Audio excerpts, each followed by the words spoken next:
அப்படிதான் எங்க அப்பா அம்மாவுக்கு கூட ரொம்ப நாள குழந்தை இல்லாம கந்தர் சஷ்டி விரதம் இருந்து நாம் பிறந்தேன்னு அடிக்கடி சொல்லுவாங்க. நீங்களும் விரதம் இருங்க, நிச்சயமா குழந்தை பிறக்கும்.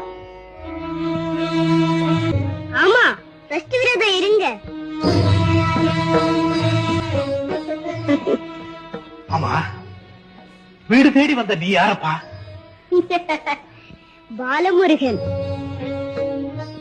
உங்களுக்குள்ள சண்டையா? அதெல்லாம் ஒண்ணு இல்லப்பா.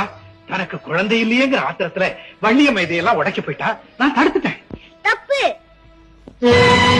முருகா, நீ தாய் மடியில உட்கார்ந்து இருக்கிற மாதிரி என் மடியில் ஒரு குழந்தை தவழணும்னு அவனை கேட்கிறதை விட்டு விட்டு அவன் தாய் தகப்பனோடு இருக்கிற பழத்தை உடைக்கலாமா? தப்புதான்ப்பா, தப்புதான். இப்போ இதை மாட்டிட்டு குடிக்க